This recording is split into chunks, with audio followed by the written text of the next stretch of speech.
Okay, good afternoon, ladies and gentlemen. It is 12 o'clock in Montreal, so it is appropriate that I wish everyone a good afternoon. But of course, some of you are joining us from Israel, where it is already early evening. Some of you might be joining us from Europe, where it's also late afternoon. And if you are an early riser and you're joining us, as I see, from the West Coast, Los Angeles, Vancouver, a beautiful, bright early morning to you. And thank you for waking up and be here with us for what promises to be an absolutely fascinating exploration of a very special character, a very important treasure, if you will, of modern contemporary Israeli Hebrew literature. I'm so delighted to welcome and present to you a dear friend and a very special colleague from McGill University from Montreal, Dr. Yael Halevi-Wise, who is not only a professor of literature and Jewish studies, but also chair of the Department of Jewish Studies at McGill University. Yael is no stranger to the Azrieli Institute of Israel Studies. She always graciously accepts our invitations, participated in several of our events, and I was just so delighted when I received a copy of her recently published book, Retrospective Imagination of A, Bet Yehoshua, asking Yael to please come and tell us about your work, tell us about this book, tell us about the journey that went into its production. Without hesitation, as always, Yael said yes. Ladies and gentlemen, my name is Csaba Nikolenyi. I'm director of the Azrieli Institute of Israel Studies and also professor of political science at Concordia. But today, I'm not here to promote myself, not at all. I am here to promote and give you this very special person, this very special colleague, about whom now I would like to mention a few important milestones and events from her career. So as I mentioned, Professor Yael Halevi-Wise is professor and chair of Jewish Studies at McGill University. Her research interests include, of course, modern Jewish fiction. She's interested also in the genre of the novel, the history and theory of this particular literary genre. Yael's undergraduate degree is from Israel, from the Hebrew University of Jerusalem. Then she went on to doing a master's at Georgetown University and then a PhD at Princeton University. She has a wide experience of international visiting professorships. She taught previously at Princeton and Cornell, also at Brandeis University. Her work has been recognized through a number of awards, grants, and fellowships. Let me just mention but a few. She was a recipient of the Lady Davis Fellowship at the Institute of Arts and Letters at the Hebrew University. Her work was also supported by the research funding programs of FQRSC, which is the Quebec government's research granting agency, as well as the Social Sciences and Humanities Research Council of Canada. Most recently, Professor Yael Halevi-Wise was a visiting professor in Paris and also at the University of Haifa's Department of Hebrew and Comparative Literature. The work about which Yael is going to tell more about today is the third monograph in Yael's very distinguished scholarly output. Her first book was published in 2003 on interactive fictions, scenes of storytelling in the novel. Her second book, published in 2012 by Stanford University Press, was about Sephardisms, Spanish Jewish history, and the modern literary imagination. And today, we are just so fortunate to welcome Yael and tell us more about Aleph Bet Yehoshua, but also about the responsibility of the author, as I understand. So Yael, let me yield the floor over to you. Tell us about how to really read Aleph Bet Yehoshua. Ladies and gentlemen, in a virtual round of applause, please join me in welcoming Yael Halevi-Wise. Csaba, thank you so much. I don't think I've ever received a warmer introduction, honestly. And we are so lucky to have you anchored in the Azrieli Institute in Montreal. You do wonderful things every week.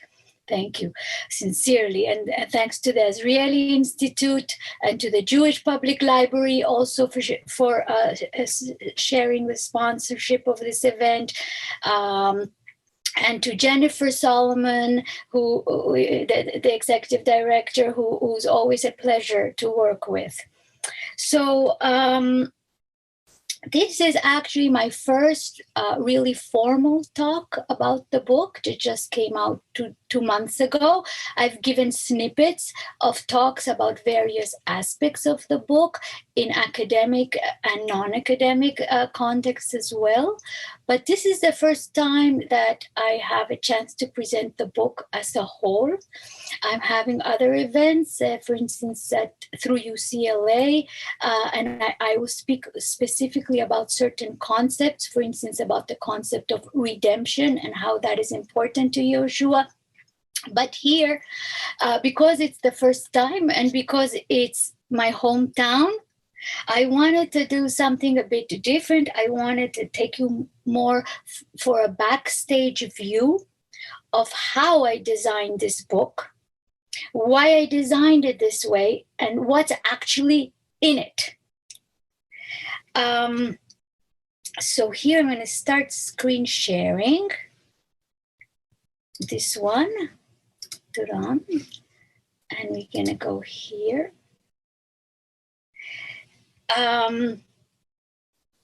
So the title of our talk, Art and Answerability, which nods toward the scholar Michael Bakhtin, is meant to emphasize that as a literary critic, I have a responsibility towards everything relating to the literary works. And this is especially challenging, but also there's much more material to deal with when we have masterpieces by great novelists like Aleph Bet Yehoshua.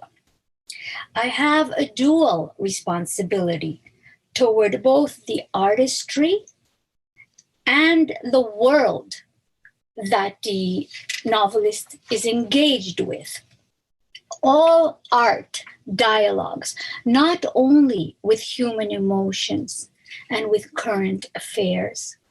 It deals also with history, reacts to other art forms, incorporating them when it's strong, innovative literature. It expands the possibilities of the genre.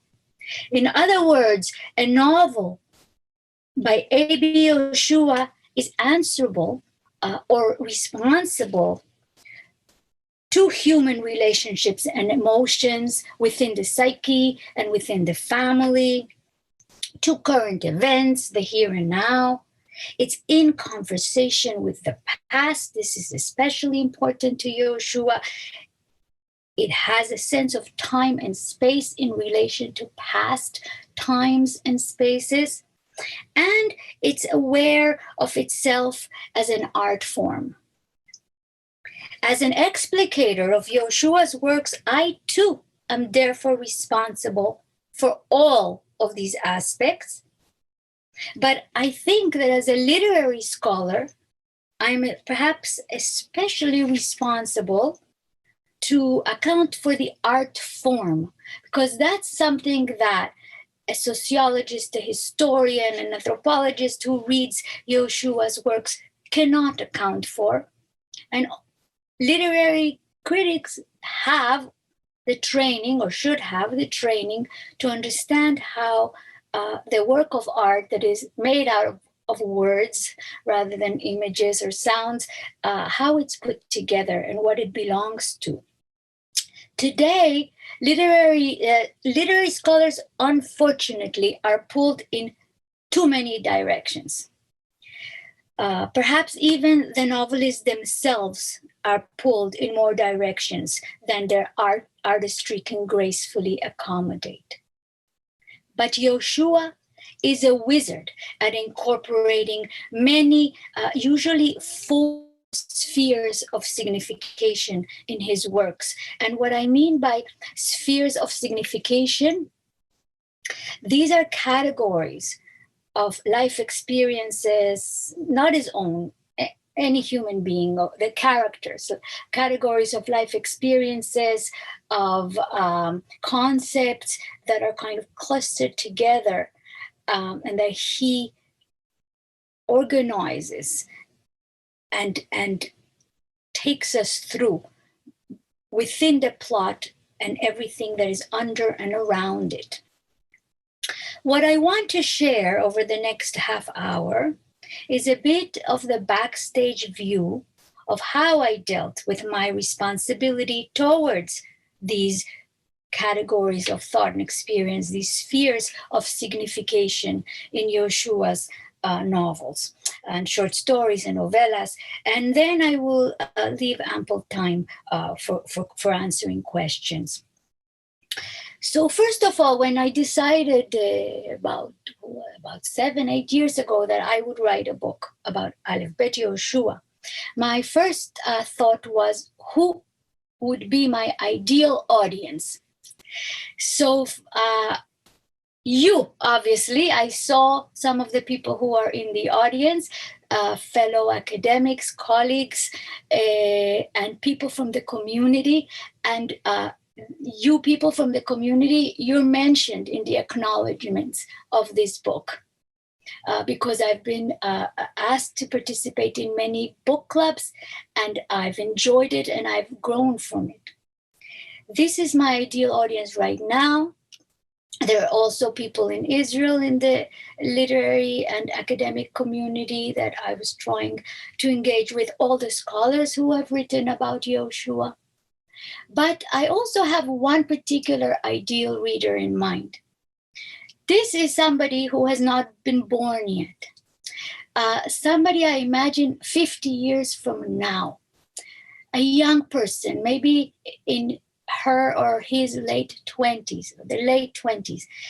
And this person goes to a used bookstore and picks up a book by A.B. Yehoshua. It's somebody who's interested in literature and reads this book and mind blowing. Whoa, I didn't know about this wonderful author. Who was this man? What world did he live in? What did he do? What were his influences? Wow. And so I want that person to be then able to take my book and to have an understanding of who Yehoshua is, what he has done, what was he worried about, how he dealt with those preoccupations. How to do that. How to do that without writing a kind of low-level encyclopedia survey. So I decided to convey a bird's eye view of the opus and ethos of the writer that I consider to be the most important Jewish writer of the second half of the 20th century. First of all, one has to figure out what are his major themes and preoccupations, and what are his characterizing methods of composition. How does he present those themes and preoccupations in the form of short stories, novellas, scripts, plays, and especially novels? So there the questions are not just who is Yehoshua and what world does he live in and who cares and how does he care, but also there's a question about his art. What does Yehoshua actually do in his novels, novellas, and short stories? How does he do it? Why? How does this manifest itself across his whole oeuvre? How does it relate to his worldview and to the moment in which he is composing each of those texts? So that is the answers to those questions are the ones that I want my ideal reader and readers to be able to get through the study. I divided this book into two different types of introductory surveys. One is more artistically oriented. The other one is more sociologically oriented, but both deal with the art as well as the answerability to life and society and literature as an art form, the A.B. Yehoshua's art and answerability. like Csaba says, as well, mine of presenting his. Then I have 5 core chapters illustrating his major themes and methods of composition. And to frame it, I have a preface that has a bit of a biographical explanation of who Yehoshua is, what's special about his background, and also a bit of a personal sharing of my relationship with him. It's a very long relationship. I know him since I'm in my 20s, when I was like that ideal student, 50 years. I was in my late 20s and I met him, and we've been close ever since.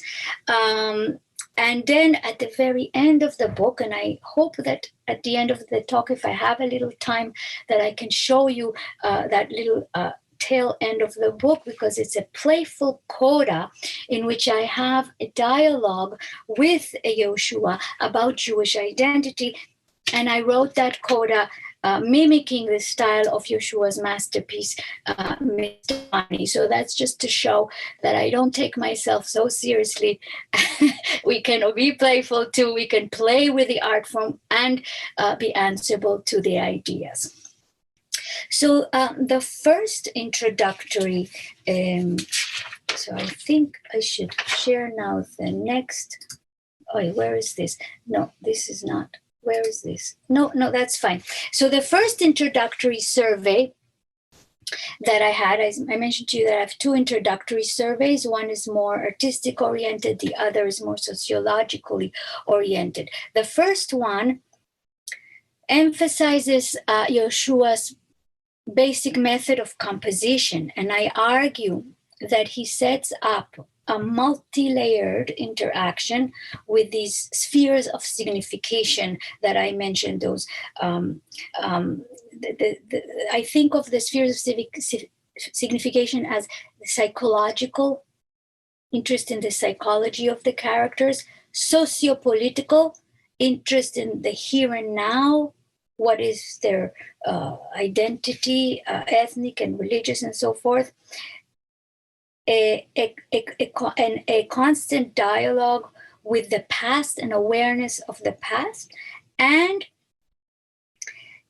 a pushing us to engage with Jewish identity through concepts that go back to ancient times, with myths and with the historiosophy of the Jewish people. So I think of that, if you will, imagine Yeshua's novels as a house, and you enter into the main floor, and that's where the plot is happening.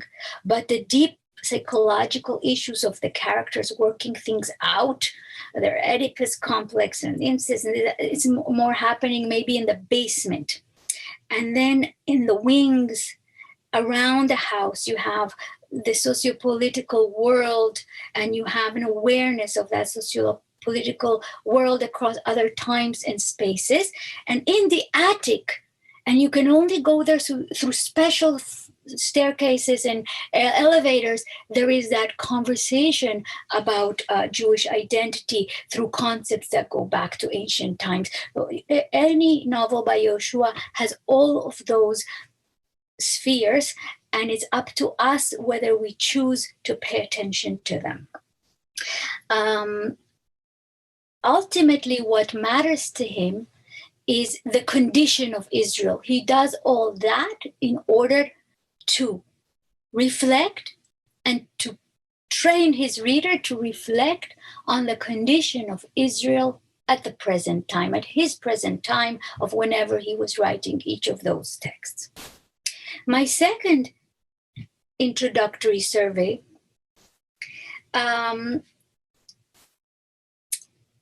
illustrates Yeshua's worldview,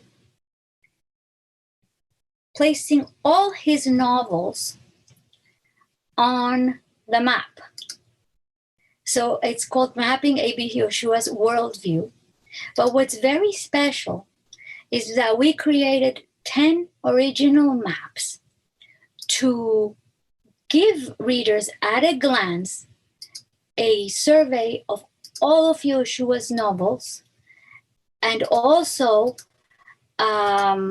an explanation of how the itinerary of the character, the itinerary of where the characters go, how that expresses Yehoshua's worldview. The maps were prepared, the actual work of preparing the maps was done by a wonderful, wonderful intern and student that I had at McGill. Her name is Yael Halevi-Wise, and she was helped by Dina Yanovsky, who at the time was the Geographic Information Systems librarian at McLean Library. And so, we got the clearance, the copyright, whatever we needed, and we kept fiddling. So what you see here, you saw I have maps showing the whole world, global. I have maps showing Israel, and I have maps showing a local setting, which we chose Jerusalem in different eras, in the way that is presented in Mr. Manny Yehoshua's masterpiece. So where do the characters go? Here you have all of Yehoshua's novels, from the first one, 1977, The Lover, to the most recent, The Tunnel. He actually just published a new novella, which is set in Italy. It hasn't been translated, and it's getting good reviews in Israel. So that one, the new one, is set only in Italy. But most of his novels are set in Israel and somewhere else. The characters travel. And if you know anything about A.B. Yehoshua, you would be surprised that the characters are always going somewhere. Because isn't Yehoshua always yelling at us that we should get our identity act together and put all our eggs in one basket and remember that our original name is People of Israel, and so forth. So why are his Israelis always running to Tanzania and Minnesota and Berlin? Sorry, Csaba, and Montreal, sorry, etc. What's going on? I cannot, in this short survey of the entire book, explain what's going on, but you see here's a map of 3 cases in which the characters leave and do not return. And there are others who do return, and they return reinvigorated and reinvigorating the society from which they left, because they have gone out and they have seen other ways of dealing with identity and the socio-political situation. At the national level, this is from The Lover, the Arab village of one of the characters, the Haifa, where that novel is set, a hospital where the old grandmother falls into a coma and then awakens, a bit of Tel Aviv, Jerusalem, always playing a major role in Yehoshua's over an imagination. The desert, Ranen, I saw you there, that has an important role in Yehoshua's worldview too, and the desert in Sinai during a battle scene. Here you see a map, one of those maps at the local setting. This one, Jerusalem, in the middle of the 19th century. At that time, Jerusalem was already becoming a locus of renewed immigration from Jews. And so soon after, Jerusalem became a majority Jewish population. But at this time, it still wasn't. And you can see where everybody was huddled inside of the walls. But they had different types of interactions with each other, the Muslims, the different types of Christians, the different types of Jews, Sephardic, Ashkenazi, and all the different with gradations and ethnicities within that.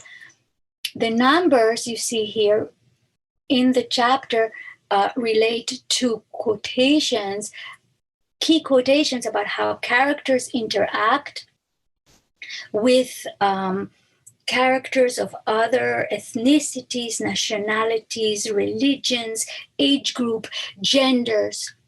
So all of these itineraries of Yehoshua's characters, all their busyness going all over the place within the city, within the country, within the world, serves as his means of setting up opportunities to interact with individuals from other groups, and thereby to hone one's identity.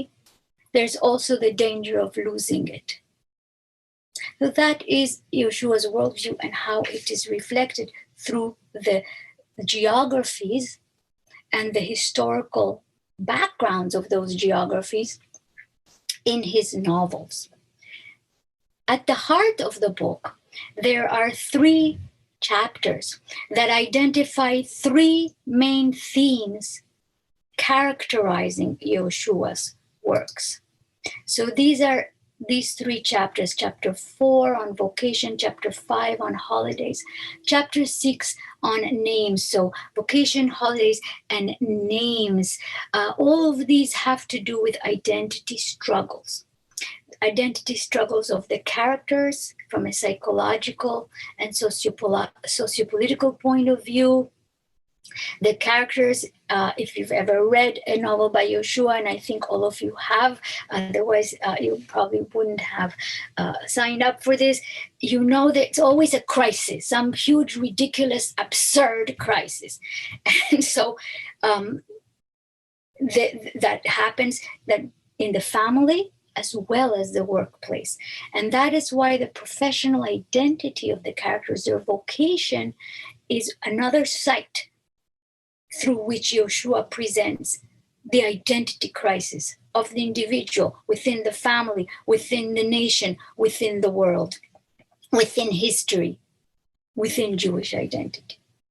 He articulates also national tensions in relation to the past.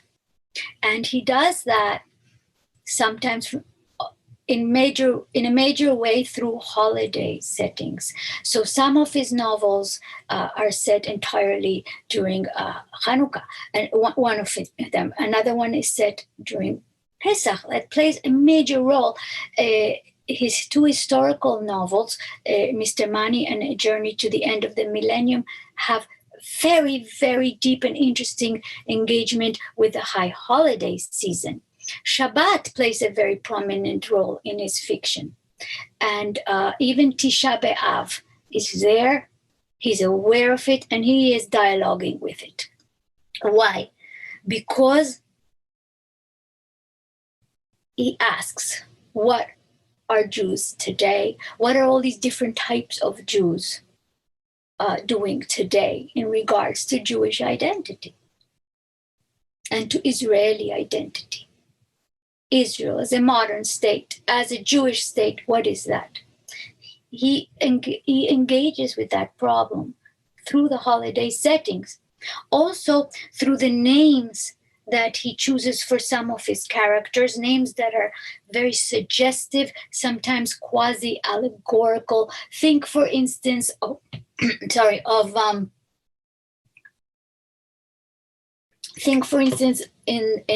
of the name Yair Moses. In one of his novels, Yair Moses, Moses will illuminate, and that character is having a lot of trouble illuminating. So it's a kind of a not a joke about the joke on the character, but a challenge. This is your name, Yair Moses. Are you going to live up to your name? The titles of novels, for instance, Hashiva Mihodu, these kind of things don't go down well in translation. Hashiva Mihodu was translated, means the return from India. It was translated, it's completely different thing, open heart, unrelated, but the return from India immediately makes us wonder, are they returning from India? So we already see, from what we know about Yehoshua, that there is a challenge here. through the very names. So these identity crises are fleshed out by Yehoshua. How does he do it? Through the professional identities of the characters, vocation, through the national identity in the holiday scenarios, the crisis that the whole family is enmeshed in because holidays are so much family oriented, and when the family is dysfunctional, then the whole thing becomes dysfunctional. The names of the characters also showing a crisis, for instance, in a late divorce, the character called Yehuda, coming to Israel after having been absent for a very long time, is completely irresponsible. He arrives by coincidence during Pesach, sort of by coincidence during Pesach, and it's a mess. So he presents these messes in order to invite us, to goad us, to push us to think things through. And I'd like to invite you, next time you pick up a book by A.B. Yehoshua, pay more attention to all these things, to the professional identities, the vocational struggles of the characters, to the psychological crisis of the characters in their own minds and in their families, family relationships, and in the workplace. Look at the journeys that the characters take. Where are they going? Why are they going there? What kind of interactions do they experience there? Look at the meanings behind the characters' names. That again is a bit difficult because it's lost in translation sometimes. But also, in addition to all of this, notice there are moments of judgment. The characters are placed at moments of introspection where the reader is invited to judge the way that the characters are choosing to do things. And those moments of judgment and introspection often happen. You see this chapter 3, the Watchmen stands. They often happen when the character is on a high place, surveying the horizon. There are many scenes in Yehoshua's works, in his short stories too, in the novellas and in all his novels, where at a moment of crisis, at a moment of change, the character goes and stands on a high place and looks around, and it's always an interaction with other ethnicities, religions type of thing. And the reader looks at that and says, okay, is the character going to now do things differently now that he or she has been able to assess the things from a different vantage point? That is the observation post. The watchman stands. The watchman over the house of Israel. The watchman over the house of Israel is not just Yehoshua. He wants each of us to be watchmen and watchwomen over the house of Israel, and to be always surveying our horizons from a high point and to make a moral decision. And through his novels, he trains us to think that way. And the final point that you would want to watch out for when you read Yehoshua's novels, you see in chapter 7 here, Love Under the Burden of History, his love plots. Often the love plots is what brings us into the plot, what draws us to want to read on and to figure out what's going to happen at the end. But boy, his love plots are always burdened by the past, burdened by the dysfunctionalities from previous generations. He's very much indebted to Shai Agnon in that. And the love plots are always complicated. They're often triangulated, not only within the same generation, but with previous or future generations. We have about 5 more minutes, right, Jennifer and Csaba? Okay, so I'm just going to tell you a tiny bit about this coda very quickly, and then I will have 1 minute to sum up and conclude. You see, this is the coda in the back of the book. It pretends to be a telephone conversation with the author of Mr. Manny. So he is now living in Givatayim. I am in Montreal. It's a wintry day. It's 2 p.m. here. It's 9 p.m. over there. We are having a conversation, but Yeshua's half of the conversation is missing. So those of you who are familiar with with Mr. Manny, Yeshua's masterpiece, you know that he has, you know what, I can't see my own screen, but I hope you can see this. You know that in Mr. Manny, he has these conversations, 5 conversations between characters across 5 different historical era. And there is the biographical information of the speakers, but we only hear the words of one interlocutor, and we must figure out what the other interlocutor is saying. And it's a gimmick, but it's possible to do it. It's very interesting and fun and challenging. The other thing is that in all of the conversations of Mr. Manny, it's usually a younger person talking to a figure of authority. So that also works in this case, right? And what I did in this coda, aside from the playful gimmick, is that I tried to elucidate Yeshua's preoccupation with the definition of Jewish identity today in Israel and the world. That is his core preoccupation. And so in this bantering, I circle around those issues and I try to clarify them. He made everybody go nuts when he went to the American Congress centenary, and he told them, "You're just playing with Jewish identity." And so and that was published in a document called the Yehoshua Controversy. And I also argue with him about that. Why did you tell them that, bully? You should have told them something else, and whatever. And we, so this is a way of presenting all of that. You see, why do they keep circling around such questions? Why do you keep circling around such questions? So that's the coda, showing not to take ourselves too seriously.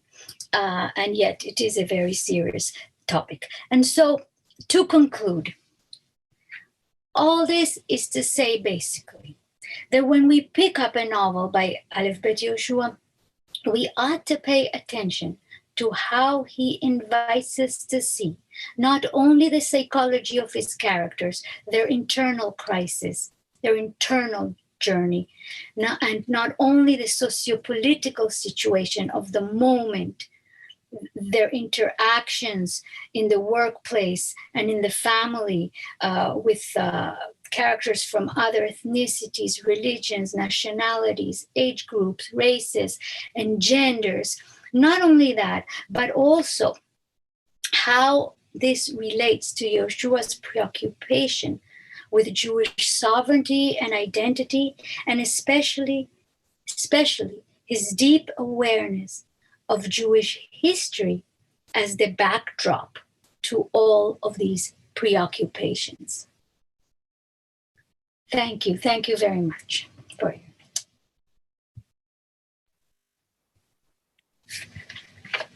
Yeah, thank you ever so much. This was wonderful, absolutely beautiful, just as the book is absolutely fascinating and thought-provoking.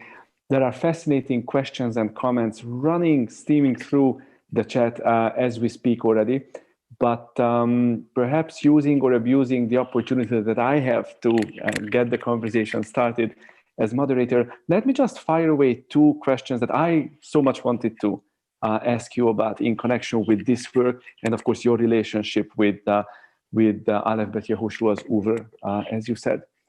The first one has to do with this young man or woman, the ideal imagined reader whom you imagined to write this book for.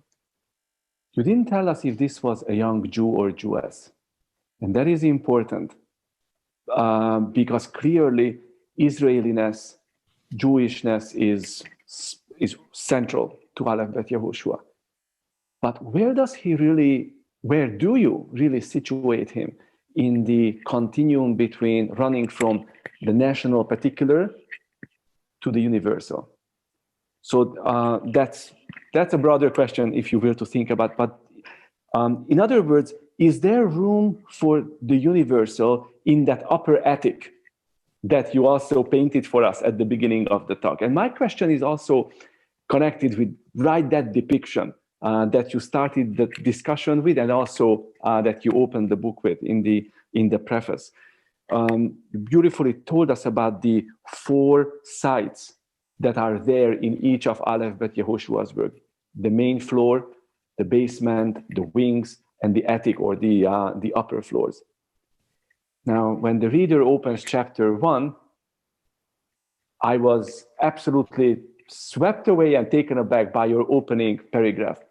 4 entered Pardes, right? That the beautiful story, the ancient legend, as you call it, the 4 rabbis who entered the mystical orchard.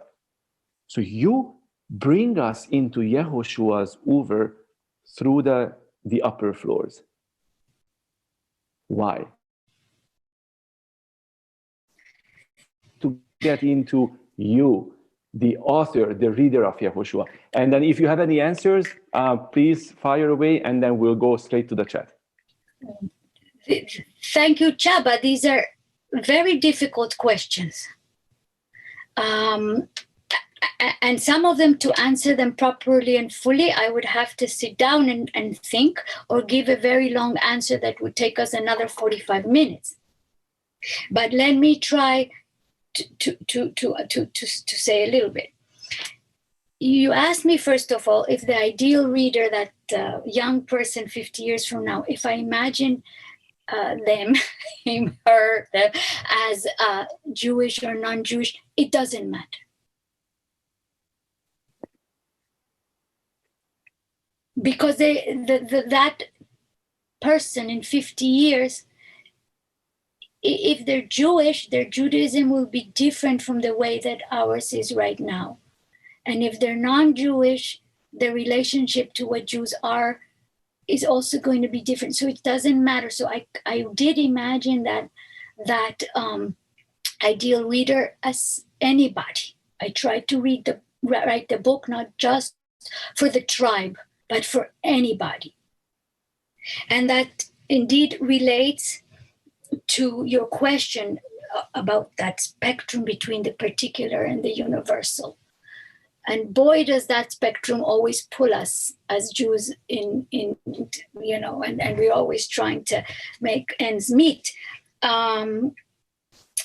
So I think this is the tricky answer. The particular for Yeshua is universal, and the universal is particular for the following reason. Every human being has an identity. And therefore, this human being who's a Jew also has an identity.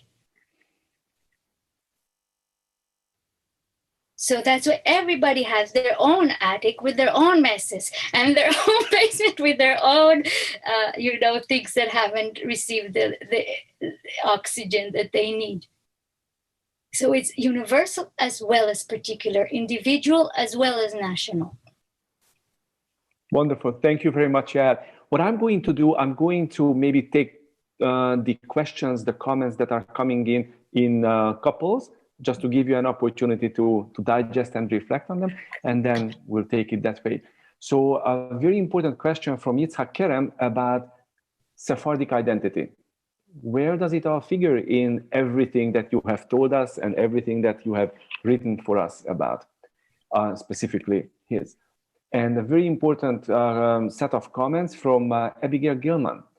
Let me quote: After all the work that you have done on all these many novels by Aleph Bet Yehoshua, do you have any new insights on the lover?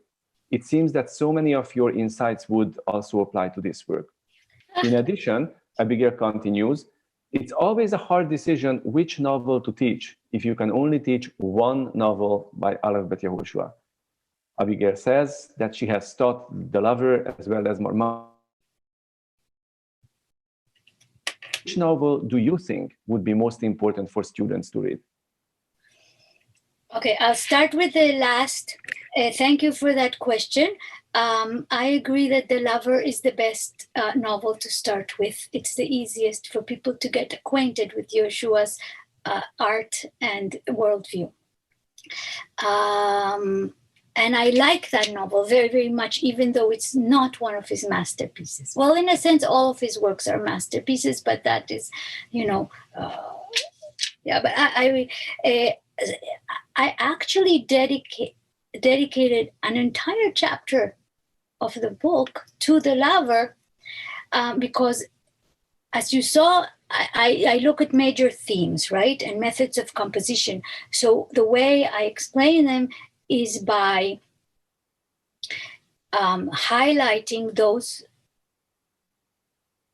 behaviors, those themes and characteristics in certain key works.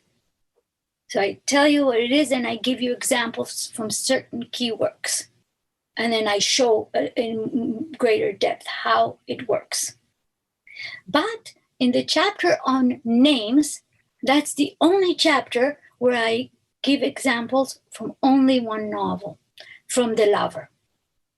And I unpack the power of the names that Yehoshua chose there, especially the name Yigal, of the little boy that is lost. What kind of a name is that?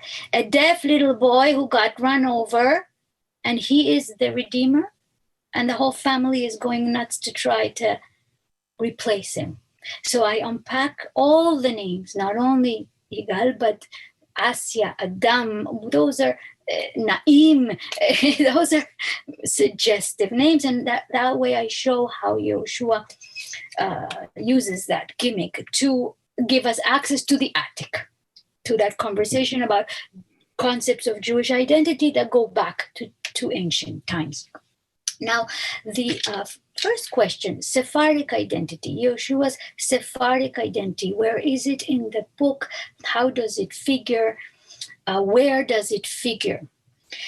I think that Yehoshua's Sephardic background, having grown up in Jerusalem, where his grandfather was head of the Sephardic Bet Din, where his family spoke Ladino.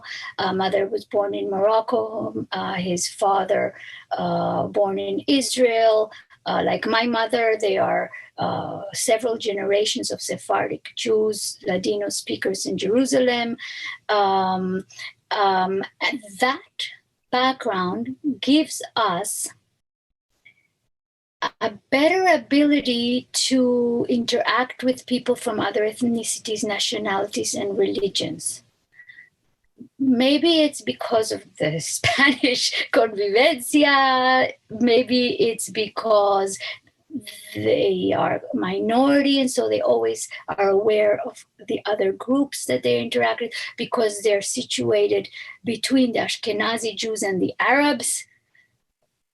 So we're better able to we feel more comfortable with the people that are, intersecting with our own ethnicity and religion. There is a more openness. It used to be, now it's in many ways, it's less so, but it used to be. So he's come to, that in part creates his worldview, but he does not want to advocate for Sephardic identity. He wants to advocate for something much bigger and much more important, which is a modern Israeli identity that has roots in Jewish history and identity. And so the Sephardic ethnicity is part of that. And so is Ashkenazi, and so is everyone else, and so are the foreign workers that play a role in his novel, and so are everything. What is the Israeli identity, and how is it Jewish right now and in the future? Thank you, Yael. A couple of comments from Ranen Omer Sherman. First of all, as we are told, The Lover is often identified by students as their favorite novel of their entire college experience. So that's a very high praise indeed. And then Ranen goes on to put a very, very important question to you. Yeah, here goes the question, the preliminary. I have long been impressed by the degree to which, from the very beginning of his career, Yehoshua challenged himself again and again with increasing degrees of complexity to grapple with the Arab other. He begins with the mute Arab of the long story Facing the Forest in 1962, and a decade later, the life and mind of a young Arab boy in the novel The Lover, and then yet again in The Liberated Bride, with a cast of fully adult Arabs and Palestinian West Bank residents, with complex identities and politics. Yeah. Do you have any thoughts on these portrayals? And the comment closes with praise for your wonderful discussion. Ranen, thank you. And also, that's a very difficult question. Again, we need a whole hour or 2 days to discuss it properly. But on the tip of an iceberg, I would say the Arab is not an other for Yehoshua. Okay, or it is another, but it also isn't. The Arab is part of Israeli life. And he always says, you know, they're part of, that's why Naim in The Lover, he's part of, he becomes part of the family, certainly part of the workplace, he's part of the solution. Especially the Israeli Arab. And Yehoshua was always a strong advocate of two states so that the Palestinians who want to have a clear separate identity that is not part of a Jewish state can go over there. But since that is not working very well lately, he's now, you know, he still says he wishes that there could be that kind of solution, but he's not sure that it's possible. And I still hope that it's possible. We always argue about that, he and I, but I still hope that it's possible. But he says now we have to see how we're incorporating the Arabs within our society. Let them in. Let them be part of our society fully. On the other hand, what does that mean? How far? How far? Dafi says about Naim, how far shall I go with him? To his village? Yehoshua is not afraid to ask those questions. He says, okay, you have your responsibility towards your ancestry, towards your identity. You know, what does that mean? And it's very interesting, Rani. So the Arab is part of the self, and it's also the other. But there are two. There's a triangulation. There is the Israeli Jew, and there is the Israeli Muslim, and there is the non-Israeli Jew, the diaspora. And that's Yehoshua's triangulation. How does the Jewish Israeli identity going to survive?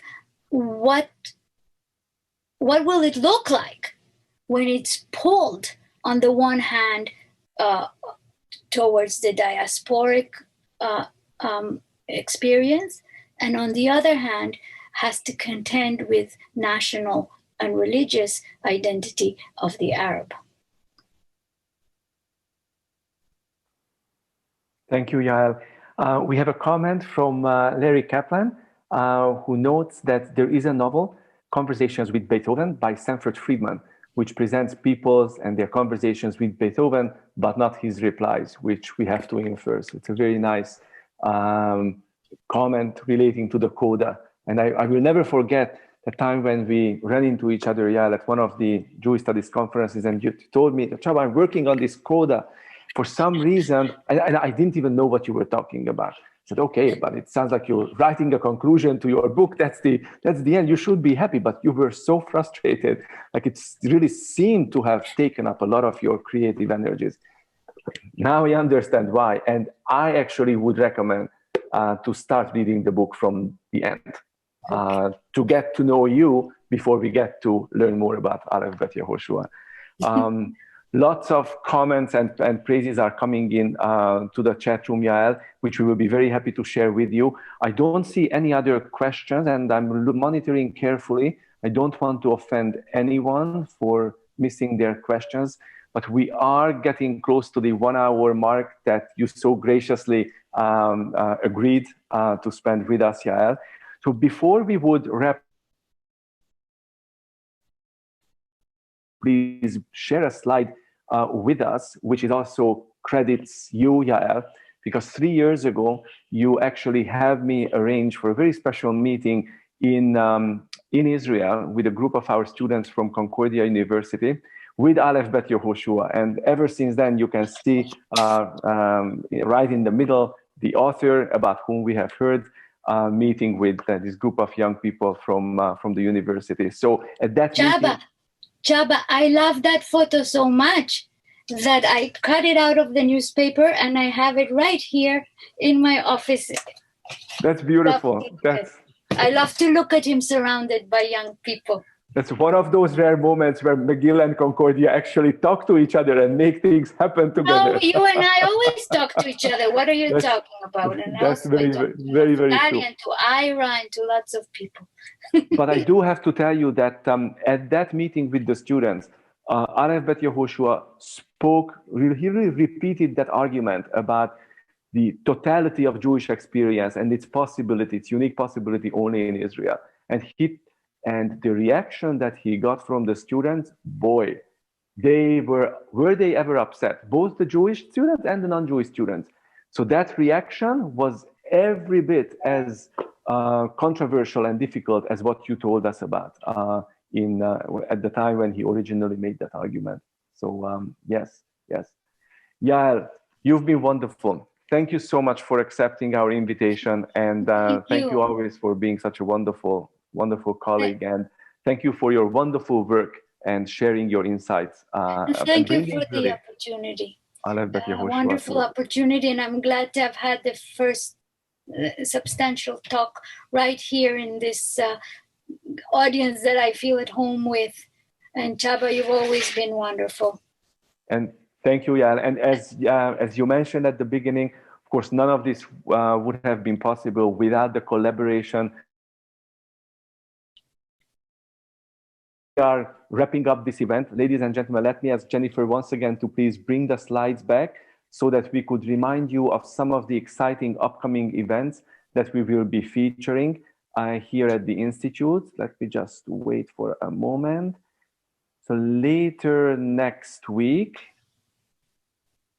we are going to be welcoming a member of Knesset, Michal Cutler-Wunsch, who is going to be our guest in the new series that we started last week, Montreal in Israel. From Montreal to Israel, we are sharing experiences of Montreal Olim and Olot who have made contributions to Israeli society, politics, life, culture, and so forth. So join us on Tuesday, March 16th. And the week after, we will be featuring the film documentary After Munich by Francine Zuckerman. And then the screening of the film will be followed by a conversation with Francine, who will be joining us from down under, from New Zealand. So it will be a really difficult but exciting triangulation of bringing Israel, Europe, North America, and New Zealand all at the same time onto the Zoom screens. And then after Pesach in early April, we will be delighted to welcome Professor Gil Troy from McGill University from Israel, joining us as the third guest in our series, Connecting Montreal with Israel. So Yael, thank you ever so much again for being here with us today. And ladies and gentlemen, thank you for your interest in Aleph Bet Yehoshua, for your continued interest and support for the study of Israel in the full complexity of this beautiful nation. Thank you very much. Bye, everyone.